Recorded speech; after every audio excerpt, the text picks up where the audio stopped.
कर आदिवासी मान अन्याय अत्याचार बंद कर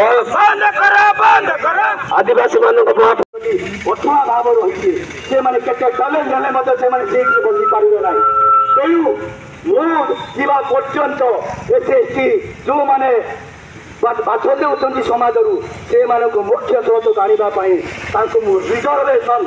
कोटा देदेवी से बड़े कहीं नहीं पारे ना कोटा से मैंने बांटिकी खाइबे बोलिकी से आमर महापुरुष बाबा साहेब आम्बेडकर लिखिछन् तेणु आम से जानवा दरकार अच्छी माकड़ मानकर जनगणना होगी पक्षी मानकर जनगणना होगी पशु मानकर होगी कुकुर मानकर होगी किंतु ओबीसी वर्गर जनगणना कहीं होना जदि जनगणना है संख्या जना पड़े ये मैंने अधिकार लगे।